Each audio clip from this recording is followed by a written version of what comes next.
Hey listeners, Nat here. Welcome back to Cheers with Nat, the podcast dedicated to cheering on women in drinks. In today's episode, you're going to hear from Natalie Chiu, co-founder of Saicho Sparkling Tea.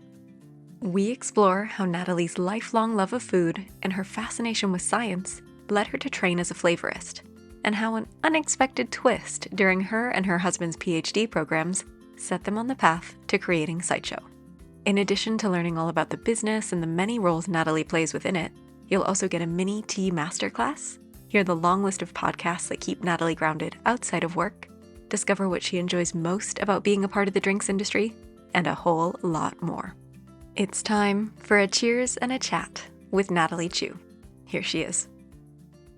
So this is Saicho Sparkling Tea. This is our seasonal release, and very, very happy that because of its well-received reception, it is now going into our full range. Amazing, congratulations. Yes. So it's not just a one-off special. Yes, yeah, originally we wanted to launch it as a seasonal release, but then given how well-received it's been, we have decided we will put it on as part of the core range. It deserves to continue to be made. Amazing. Okay, well, let's give this a go. I've tried some of your other teas. Cheers.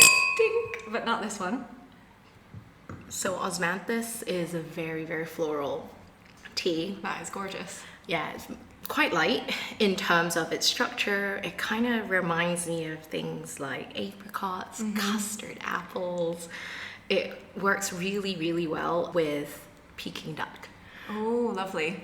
I get the apricot now that you've said it. Also a little bit of like hay, elderflower, these sort of sweeter kind of floral notes. Yeah. It's absolutely gorgeous. Yeah, we found this tea when we were in China, actually visiting our jasmine tea garden at that time, and it's just phenomenal. It's so easy to drink. Somebody could probably drink this whole bottle all by themselves, and it's a 750 milliliter bottle, but you could absolutely polish it off. Yeah, and it's one of those things where it's actually okay to, right? Yes, because absolutely. It's non-alcoholic, so it's just this treat. Yeah. But it doesn't have the downside of other sparkling beverages. When you put it in the glass, I really had that moment of, sparkling wine, champagne, kind of forgetting what we were going to drink this morning. And we're both in our Christmas best. We've got Christmas celebrations to look forward to, and this feels like the perfect way to start a celebratory day. Yeah, it's definitely really fitting because it pulls everybody in. It's very inclusive. Nobody will feel left out. The color, the drink as well, it just fits right in. Yeah, perfect. So tell us a bit about what your current role is with Saicho Tea, and what does a day-to-day look like? I can't imagine your days are the same, but give us an idea of some of the things you do. Sure. So I'm one of the co-founders of Saicho. In terms of my day-to-day, it's very, very varied. So more and more, I look after the operations side of the business now. But because we're still a small team, we still chip into lots of different things. So in the mornings, I might start off with an operations call, understanding where we are with stock, what orders we've got, what we need to fulfill, to maybe popping onto a marketing call, discussing our next big campaign. Something that we've done recently was the art of pairing this year. So that was all about working with like the chefs, the people that are artists within our industry, and it moves from the sommeliers to the chefs to just celebrating really the restaurant trade and how Saicho fits in with that. So we've done a lot of that this year, and it's been super, super well received, and we're very proud of that. So might be hopping on a call to discuss what's next, and then it might be kind of coming back, and because my husband is also my co-founder, we might then do a bit of a regroup to understand what's the state of play, what else we need to be sorting out. But because we are such a small business and everything's so dynamic, it kind of moves from one thing to another. And we've got 2 kids, so it's managing that relationship as well. So yeah, it kind of jumps around. So I wear a lot of hats. I move from operations to marketing to accounts. That's kind of my major roles currently. Yeah, gosh, I think with any small business, many founders do need to wear all of the hats, which is why I was not expecting any day to be similar for you and for those changes to be quite a natural part of the role. Yeah, and like it might sometimes be, we all work from home as a company, so it might sometimes be I will pop down to London and then go see a client, discuss and do trainings with them as well, because I love to go out and see our customers, who we're working with, how we're being served. It's so cool. You like that moment of interacting with the product in the wild. Yeah. Not just the creating and the talking about it, but who's enjoying it and why are they enjoying it and how are they enjoying it, and hearing those stories. Yeah, absolutely. It's such a joy, because every touch point is just so different, and it's nice to be able to see everything from conception of the product to production and then to release. And then seeing people come back and tell us they enjoy it, it's such a humbling experience. And to the enjoyment, that's such a nice piece. And that is actually why I reached out to have a chat. I discovered your product when I was in Hong Kong with work earlier this year and really enjoyed it.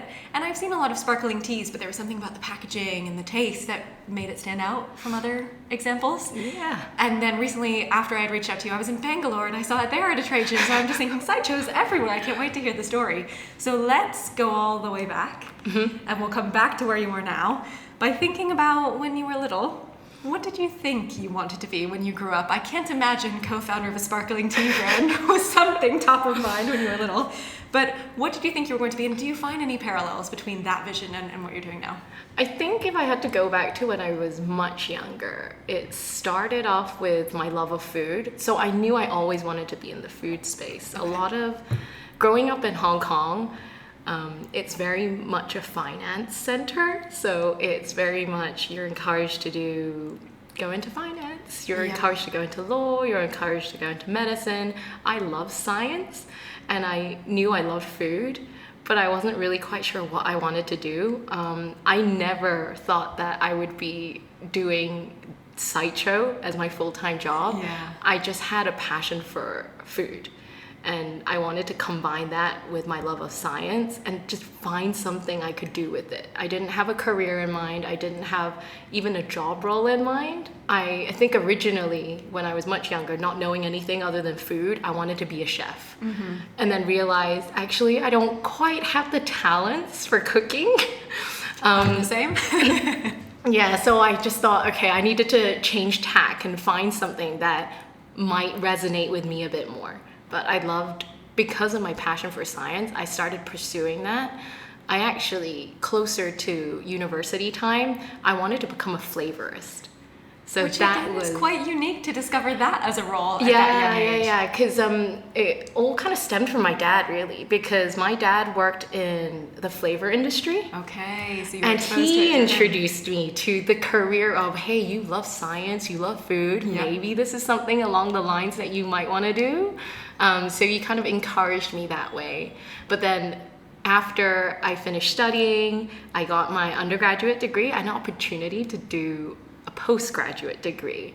And he was like, but I really wanted to do flavor science and I really wanted to become a flavorist. He was like, oh, no, just pursue this and explore it. And it was such a great opportunity that I didn't want to turn it down either, because I was very lucky enough to get a full scholarship to do a PhD in a topic that I really wanted to. So it was really a turning point in my kind of study and very, very early stage career. So I parked the flavorist idea and then went to do a postgraduate degree. And what was that degree in? So that degree is in food science, specifically in flavor science. So in that space, you just didn't take on the role right away. Yeah. So I actually love food science as well. My degree was, I studied microbiology, then I went into public health with an interest in food safety. But I find food science so fascinating to understand who's designing the foods that are going into the supermarkets and what flavors are there and what we want. I have an interest in that world. I don't quite know why either, but it kind of just a passion for flavor and where that came from. For people who aren't familiar with the world of food science, what does a food scientist do? What sorts of things were you studying? Sure. So food science in itself is what I guess a lot of people would call applied science. So it's science, but applied in the real world. So what does a food scientist do? So food scientists are really trying to understand food structure. Why does a food taste the way it does? Why do certain combinations of food work together so well? So kind of somebody might dedicate themselves to studying why sweet and bitter works. and it's a lot of that understanding and underlying of what makes food taste good, or more importantly as well, why food doesn't taste good, Yeah, especially when it comes to food safety, right? And it's the understanding of food and the interaction of, I guess, whoever consumes it as well.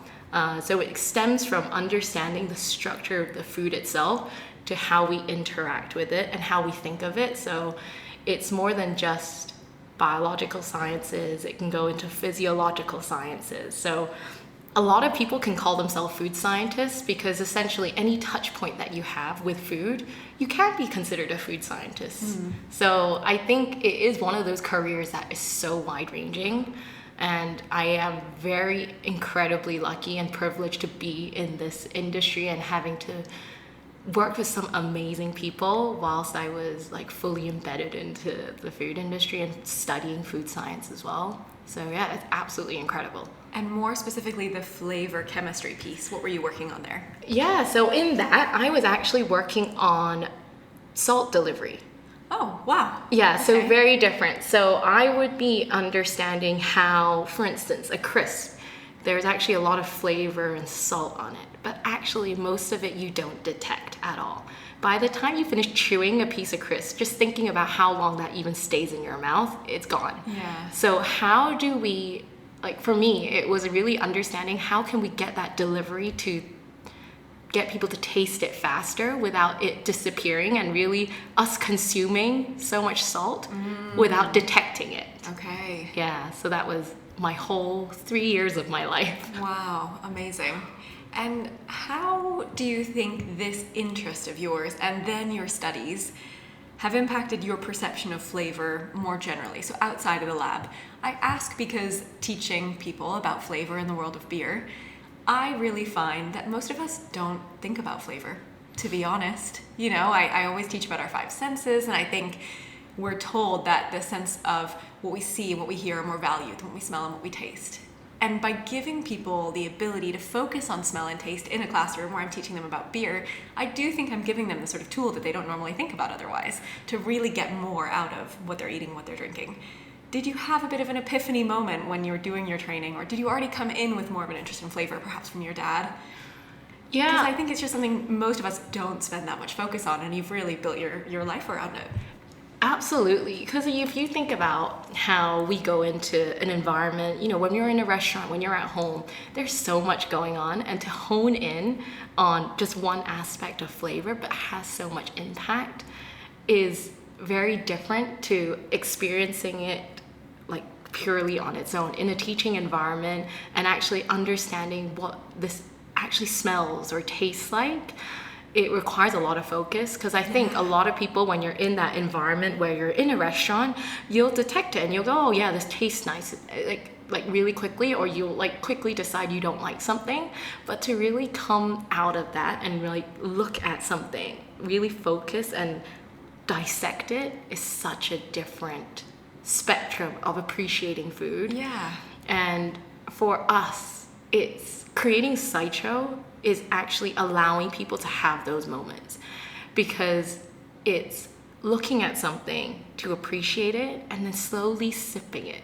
You're not drinking like a really fizzy drink and like a really sugary drink and just downing it and chugging it. You're really trying to appreciate it more. And I think that's part of why creating Saicho was so enjoyable, because it's getting people to slow down a little bit. Often we're like so fast in terms of eating, consuming, moving around. Like there's so much going on, and actually creating that and being part of that experience of slowing people down is just amazing.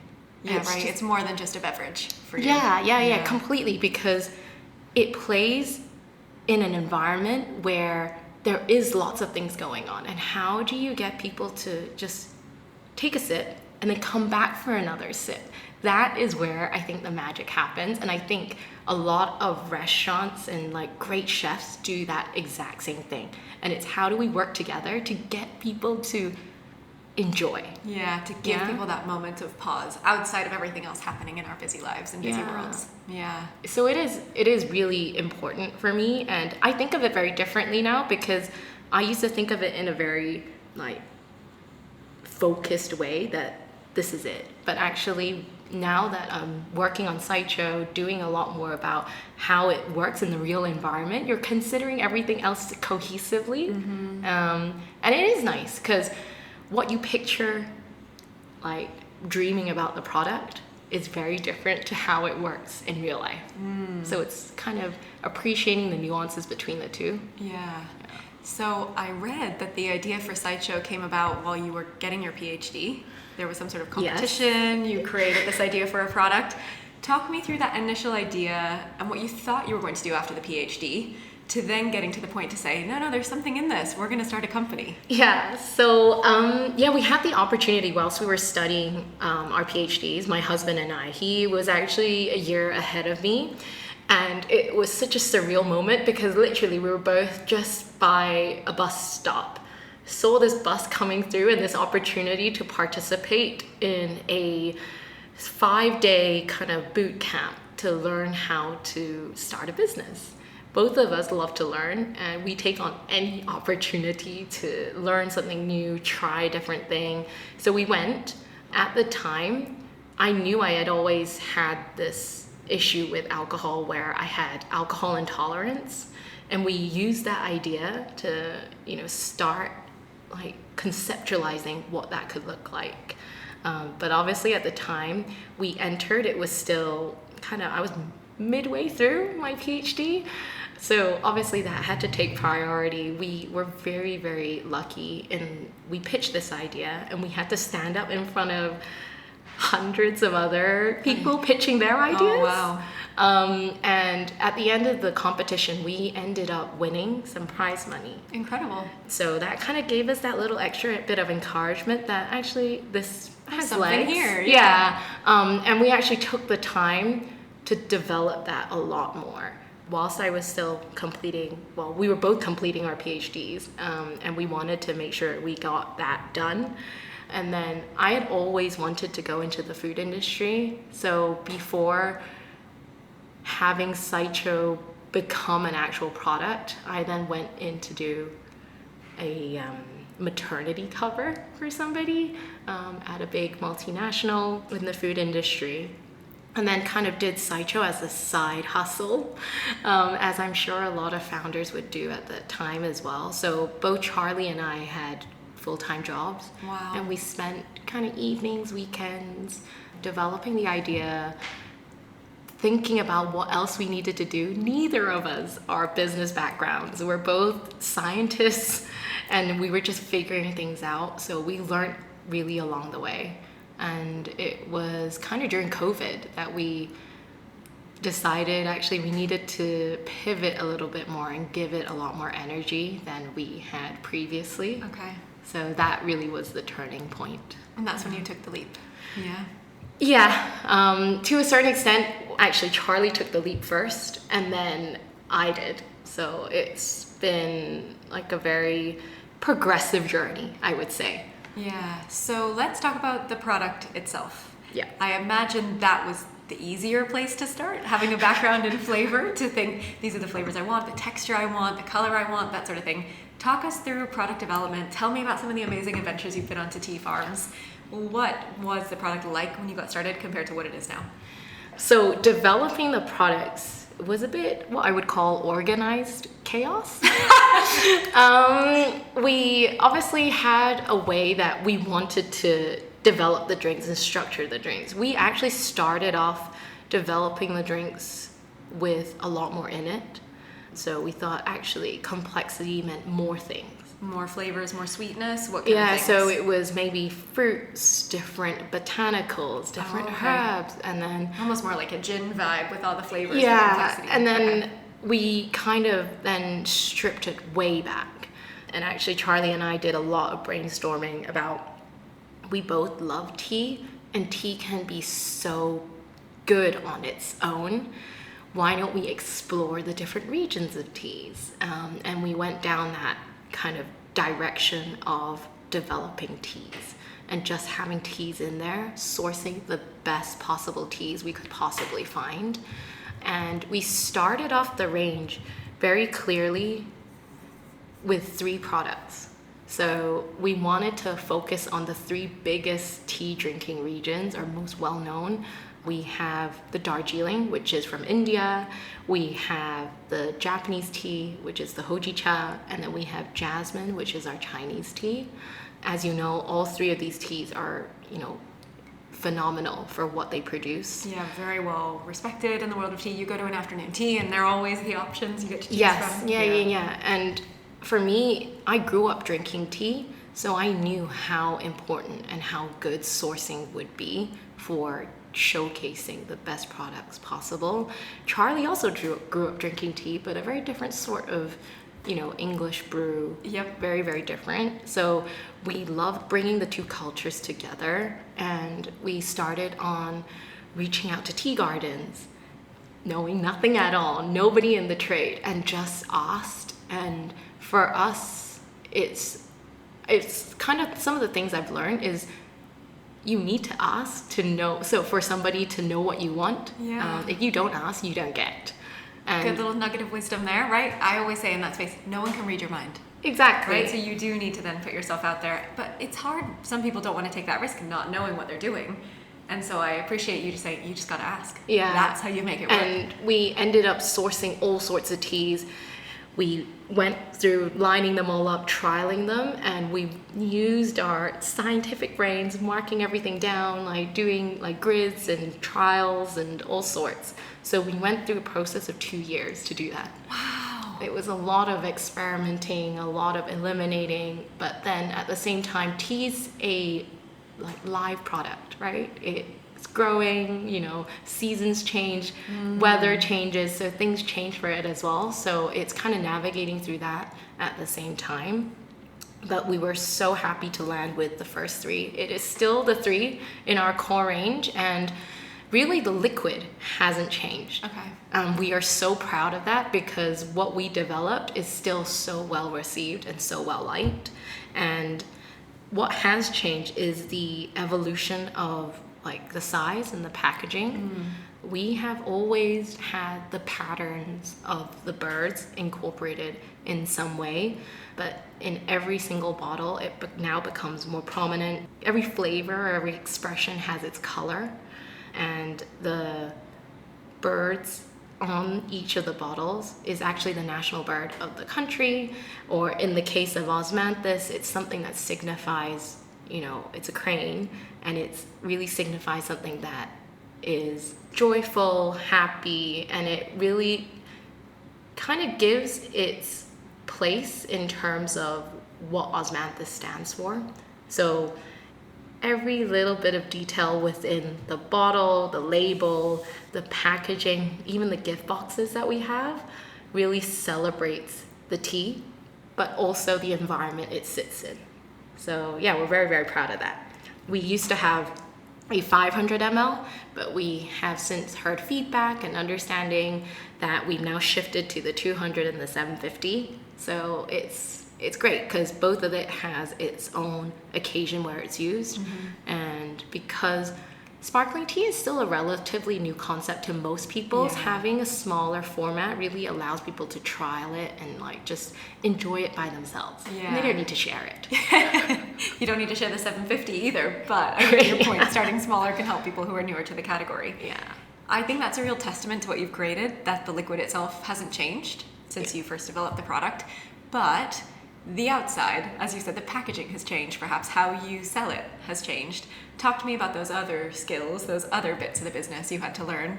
You created a great product, but sadly, in today's world, that's not enough for the product to sell itself, to jump off shelves. So packaging is one piece. Marketing, engaging with the trade. What are some of the other skills you've learned that have really helped you to succeed in your role and to help the product grow? Yeah, for us, it's really about understanding the product that we have, who our audiences are, and then also who are we working with. So a lot of the times, Saicho is found in the best restaurants, the best hotels, because we believe actually those are where it could be showcased best. And people that are within that trade, so your sommeliers, your chefs, your bar staff, they are really at the cutting edge of the industry. And when they see a product that is relatively new, or they know that they're onto something different, they really want to understand it and find out more. And it's been great because we have so much to educate, and likewise they then help us develop that language of what translates to their customers, and what do people want to hear and what to understand and find out more about the product. So those are some of the things that I've learned along the way, is to be able to sell and talk about the product to the audiences that we might be engaging with. So somebody that's a som might want to know a lot more of the intricacies versus a consumer at a high-end retailer. They want to find out how can they use it at home. Yes. So the situations are different, and it's being able to adapt to each of those. Yeah, and really figuring out what does that person need and how can I best explain this product to them in a way that's going to connect. Yeah, absolutely. I think the nicest thing though, what at least how I feel in my role in the world of education, is like you're so passionate about what you've created, and that helps. That comes across as you talk about the product. Yeah. And I wanted to ask, how much do you feel this is still relevant to the product today, the idea of inclusion? It was created because, as you mentioned, you don't drink and you wanted something to kind of replace alcohol in this sort of celebratory occasion or spaces where we normally see alcohol. Do you still see it being used in that way today, and does that help you with your sort of sales? It's an amazing product, yes, but it also has this inclusion element to it as well. Yeah, I think it started because Saicho started as my personal journey of feeling left out. The inclusion bit is still very much relevant, but actually it's been super interesting talking to our customers as well. So I'll reach out to people that buy our products and just ask if I can have a conversation. And what I've actually discovered is a lot of the people that drink Saicho actually are still drinking alcohol. So it has expanded its inclusion in terms of not just occasion, but the people that I'm thinking about now. It's not just people that are abstaining or can't drink for whatever reason. It's actually creating a sense of community where you're pulling people in, where they don't want to drink at that particular moment, but they could still be moderating, or they're just taking a break from alcohol that evening. And I think kind of going on this journey, we have seen lots of different types of consumers where I didn't think of originally. Okay, can you give me an example? Yeah, so a lot of the times I always thought, oh, it will be people that are completely taking alcohol away. But actually, more and more people are just pure advocates of finding something different, something interesting. It's not the fact that they're looking for non-alc, it's just the fact that they're looking for an interesting drink. Saicho is not looking to replicate wine. We play in the same occasions as wines or champagne, but we're not like it at all. You'll drink the drink and you'll be, this is distinctively tea. Yes. But it's not trying to pretend it is. And we're very proud of that it isn't looking to like mimic alcohol or mimic wine. It really is just a truly different drink on its own right, but just playing in moments where you'll enjoy alcohol in those same settings. Yeah, it's just a delicious non-alcoholic beverage with lots of flavor. Yeah. And because those didn't really exist for adults, it was always either a juice or a soda or a coffee or tea. Those were your only go-to non-alcoholic options. Now that we have something that is lower in sugar and interesting flavor, people are like, oh wow, I didn't know this world existed. And you don't have to be not drinking to enjoy something like that. Yeah, and I think even whenever we go out to like see consumers and we'll do tastings, we used to get like a really confused face about sparkling tea. Now it's people actively seeking sparkling tea. It is such a difference you see just over the couple of years that we've been around. So yeah, that's your impact. That's incredible. Well, which is great to see, because you see like people actually changing in their mindset, but also like, how open they are to different types of drinks. Do you see differences in the different markets that you're present in? So of course you're based here in the UK and this is where you launched, is that right? Yes, that's correct. But I've mentioned you have presence in Hong Kong, I saw the bottles in Bangalore. What are the different regions you're present in? And are there different drinkers in those locations? Yes, so the places that we're in are constantly expanding. So We are in Hong Kong and UK are the first two places that we first, introduced Saicho, and there's a lot more. Like you mentioned, India, we've got Korea, Japan, Australia, Thailand, Malaysia, to like UAE, Incredible. Around Europe, as well as starting to move into North America as well. How are the consumers different? I think there are and will always be nuances between the different markets. We are very lucky in that tea is such a well-known beverage, but it is known in a very different format to how we're introducing Saicho. Good point. So when we launched in Hong Kong, and a lot of the current tea drinking places, they understand tea, and when they understand tea and the quality it's in and how good it can be and expensive it can be, they'll know and accept it a lot faster. The education kind of is a little bit more ahead, whereas other places where tea is less prevalent, we then have to do a lot more work in terms of the education, which is great, right? We get to tell people about different teas, how it's different, how it's processed, what makes Saicho different to other teas that you might see out there. So the journey in which we take people on are just at different stages, but we will all take them through the same journey, which is what makes Saicho so amazing. And it's the fact that it's already sitting in settings and moving into settings where people are already used to. It sits at your dining table. It's celebrating with you at your wedding. It could be at a party. It could be at just a celebration between two people at home, right? And it fits into settings that you're already familiar with, which is why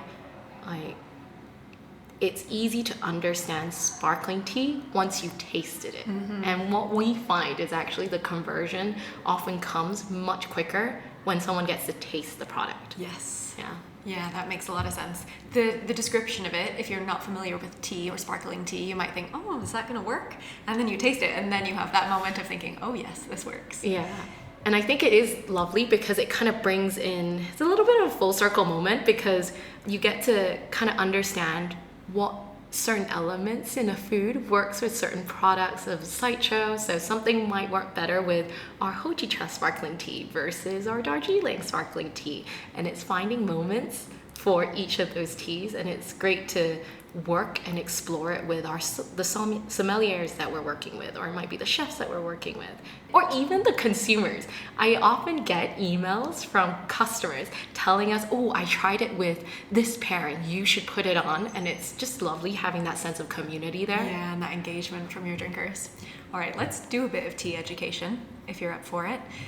Tell us something interesting about how tea is processed that most people might not know. Then we'll go into what makes Saicho so unique, so going into your tea product, and then a little bit about a suggested pairing that someone who's new to Saicho might try. Cool. Okay, so what a lot of people might not know is that tea is actually, all the different types of teas you see out there predominantly come from one plant. So it's called the Camellia sinensis. Didn't know that. Amazing. And actually what makes tea different, so what you typically get with a green tea versus a yellow tea versus a white tea versus a black tea, it's how they process it.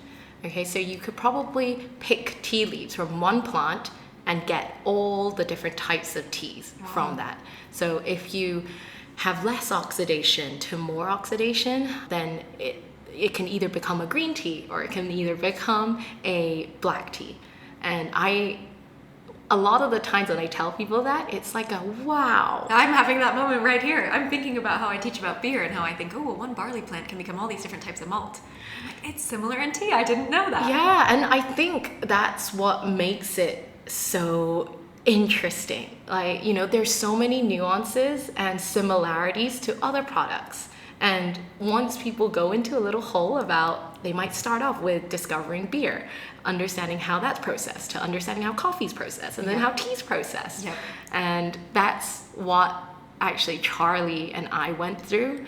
So even though I grew up drinking tea, a lot of the tea knowledge I consume is through Saicho and through working with like tea masters. How do they know when it's ready in terms of a roasting or when it's ready to pick? Like, it's just so super, super interesting. And different countries and different regions will have different ways of grading their tea. Okay. So I think that's something to be appreciated. And then kind of moving on to Saicho. So currently within the range, we have our 3 core ranges, which is the Darjeeling, Hojicha, and Jasmine. And then we've got Osmanthus, which was a seasonal release, but will be added into the range moving forwards. So all of our teas are single origin. We like the fact that, and we celebrate the fact of where the tea comes from, because actually, like any product that's grown out there, there's a lot of love and care that's gone into it. And for us, it's being able to celebrate that. And it's really nice to see actually the tea leaves really shine. So all of our teas use single source.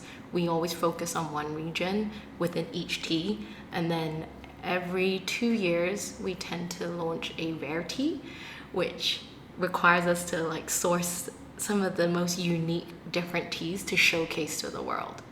And yeah, we hopefully will have some new teas in the upcoming year. Exciting. And give us one food pairing tip. So whenever I think about food pairing is very personal. So there is never a wrong or right. What we suggest is what we as a team think works. So as I mentioned earlier, Osmanthus could work very well with like a Peking duck because some of the floral light notes cut through the fattiness.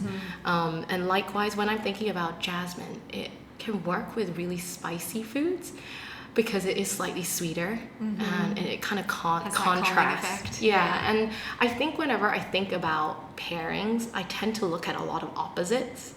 And often the opposites and the contrasting effects work really well as a starting base. Yeah. Perfect. All right, we've got lots to explore. Now, clearly you love what you do. It's been very nice to see you light up talking about this, which means when we're very passionate about our work, we can throw ourselves into it. And you mentioned you have 2 young ones, life outside of work. What keeps you grounded outside of your role? Any hobbies, practices that are important to you? I always like to carve out time going to pick up my kids. It's not necessarily a hobby, but it's definitely a ritual for me. Protected time for you. Yeah, so I always, either I or my husband will always walk to pick up our children.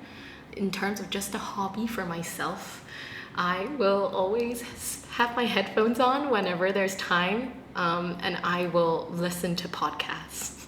Podcasts are my jam at the moment because sometimes I don't have time to take an hour out to go do a class. You can do it on the go. Yeah, so I get to do it in between on the go, but I really cherish those moments. Any favorite podcasts?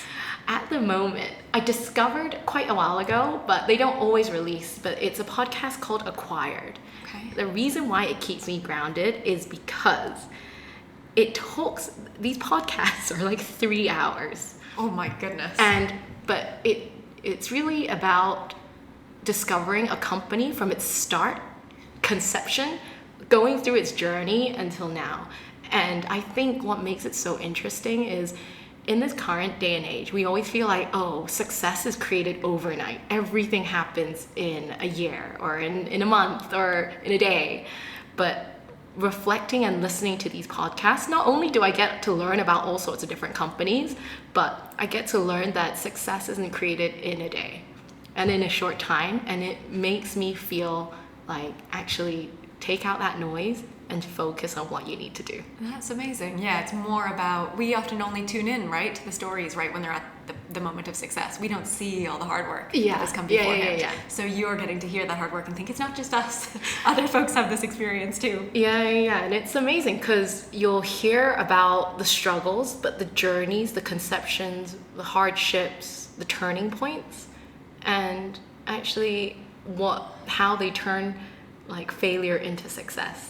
And that doesn't happen overnight. And I think for me, it's kind of bringing it back and just reminding myself, don't be too hard on yourself. Yeah.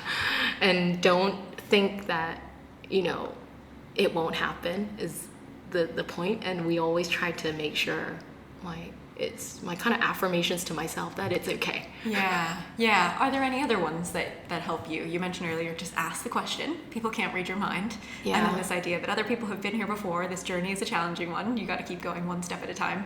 Anything else? Oh, there's another podcast that kind of more drinks related called Hungry. It kind of talks about all sorts of different drinks businesses. So I really like listening to that because I take nuggets and I take bits that are relevant. And it's nice to go, yeah, I understand that. Yeah, you're in a world, one bit where you do understand, and then one bit where you're thinking, okay, I can get peace of mind from the other podcasts. They both serve different roles. Completely. And I guess something fun to listen to. I listen to all sorts of podcasts, but one that I'm sure lots of people that love food will listen to as well is Dish. Yep. And the other one, kind of bringing it back to my science brain a little bit, is Science Versus. Okay, I don't know that one. Yeah, check it out. Yeah, lots. I love podcasts, and I love how varied they can be. So I can go from true crime to going at a food podcast, going to learning about founder journeys. So, yeah. Whatever moment you need, there's an opportunity there. Yeah, exactly. Nice. Do you have any wisdom to share from your experience of building your business that if you were to look back and talk to your younger self, that you might have wanted to know in the pandemic when you made that leap? I think not to know whether or not I could give wisdom, but something that I definitely think is important to get through and start a business is to make sure you have grit and perseverance through those challenges. I think for me, not giving up is probably one of the most important things, because there will be lots of hardship throughout your startup journey, and then finding your people. And I mean this by whether or not you're looking at hiring your first person and continuing to hire people, finding people that fit to when you're looking for advisors or investors. It's important to find those people that fit with you. And I think trusting your gut is often the best thing, because almost instinctively whether or not you could work with somebody. And I think it's important to continue to make sure that you're listening to your compass. Yeah, listen to that, definitely. So we talked about what got you into the drinks industry. What keeps you here? I think it is definitely the people. I'm sure with any job, you're never doing anything alone or in silo. So for me, one of the best things about working in the drinks industry and with hospitality is the people. It's just got so much to give. I love the fact that we have an amazing team, a team that, values each other, but also being able to work with customers and clients that are just phenomenal. I can't name how much they have helped us along the way, and often it's just somebody that gives you a chance. And I will always cherish those moments, and definitely it is the people and the people within those environments that actually keep us going. Yeah, right. You've created a great product. You're able to champion it. But when you find your champions in the industry, in the broader world of hospitality, who love it, the customers who love it and want to tell you, the team who support you in growing it, those are all the things that keep you going. Yeah. All right. Last call. Quick questions, quick answers. Do you have a favorite beverage-related book, podcast, or program? Could be the one you've just mentioned, could be something else. Yeah, so definitely at this moment it's Acquired, simply because it just talks about all these phenomenal companies that actually everybody will have some form of touch point to them. So I think it's always really nice to see and understand how other people have developed. But just gonna put an extra one. The other thing I love is a podcast called Checkup. It's a little bit more health related, but I think still relevant to hopefully most people, and it's just interesting to see different perspectives. All right, I'll have to link all these in the show notes. Loads more podcasts for everyone to check out. What are you streaming or reading at the moment? I have just finished watching something on Netflix recently, which is Emily in Paris, I think. Oh, can't wait for season 5. I'm right there with you. Yeah, I think the reason is because it's just so easy. Yeah. It just checks my brain out from whatever I'm doing. Fun fashion, interesting places, silly storyline. Yeah, Yes. I'm right there with you. Yeah. Dream drinks destination you want to visit? Oh, I really, really want to visit Tokai. I've been. I'll tell you everything. It's amazing. Yeah, so that's one I really want to go to. Yeah. What's another one? Oh, can I name another one? Of course. Another one I really want to go to is Argentina. Oh, not been there. Okay. Yeah, so one that I really, really want to visit. But yeah. Nice. Celebrity you'd like to share a drink with? Because I watch Dish religiously, I'd really love to share a drink with Angela Hartnett. Got to get you on that podcast. That would be fun. Bring some tea over there. All right, last one. Maybe we know the answer to this one. If you could only drink one beverage other than water for the rest of your life, what would it be? That would have to be tea, and yeah, I am completely biased. You're very on brand. That's perfect. Well, thank you so much for your time. It's been so amazing to chat with you. Thank you. That's it for this week's episode. Thank you so much for listening. Be sure to check out my Instagram later this week for Natalie's edition of Guest Best, where she shouts out some of her favorite hospitality hotspots. Then join me next Wednesday for episode 4 with beer historian Christina Wade. Cheers!